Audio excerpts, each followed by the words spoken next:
2010ஆம் ஆண்டு. அப்போது திமுக ஆளுங்கட்சி, அம்மா அவர்கள் எதிர்க்கட்சி. ஒரு பெரிய மிரட்டல் விடுத்து அம்மா அவர்களுக்கு எதிராக மதுரை மாவட்டத்தில் பல இடங்களில் போஸ்டர் ஒட்டியிருந்தார்கள்.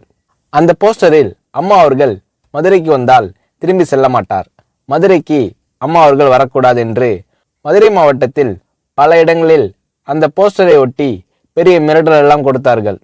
அதேபோல் ஜெயா டிவிக்கும் மிரட்டல் தொலைபேசிகள், மிரட்டல் கடிதங்கள் வந்து கொண்டிருந்தது. ஜெயா டிவியின் செய்தி பிரிவினர் இந்த மிரட்டல்களை பற்றியெல்லாம் தியாகத்தலைவி சின்னம்மா அவர்களிடம் சொல்லி அம்மா அவர்களின் கவனத்திற்கு கொண்டு சென்றார்கள்.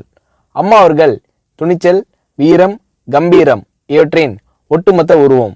அதனால் புரட்சி தலைவி அம்மா அவர்கள், நான் மதுரைக்கு போய் தீருவேன், பொதுக்கூட்டத்தில் பேசியே தீருவேன், எது நடந்தாலும் எதிர்கொள்கிறேன் என்று சொல்கிறார்கள். ஒரு கட்டத்தில் ஜெயா டிவிக்கு மிரட்டல் எப்படி வருகிறது என்றால், ஜெயா டிவியின் அலுவலகத்தை வெடிகுண்டு வைத்து தகர்ப்போம், அம்மா அவர்கள் மதுரைக்கு வந்தால் ஜெயா டிவியை ஒழிப்போம், இப்படியெல்லாம் நிறைய மிரட்டல்கள் தொலைபேசியின் வாயிலாகவும் கடிதத்தின் வாயிலாகவும் வந்து கொண்டிருக்கிறது.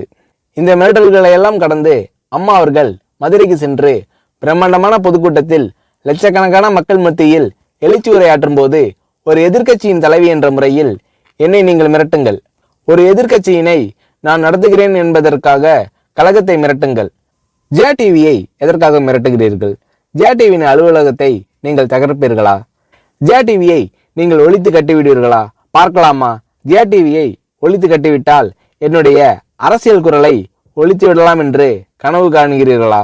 ஜெயா டிவி என் உயிருக்கும் மேலானது, நான் என்னுடைய உயிரை விட அதிகமாக நேசிப்பது, என்னுடைய அரசியல் கரமாக நான் போற்றி புகழ்வது, அதன் மேல் நீங்கள் கை வைப்பீர்களா, பார்க்கலாமா என்று எழுச்சி உரையாற்றினார் புரட்சி தலைவி அம்மா அவர்கள். இப்படியெல்லாம் அம்மா அவர்களின் அன்புக்கும் மரியாதைக்கும் பாத்திரமாக ஜெயா டிவி இருந்தது.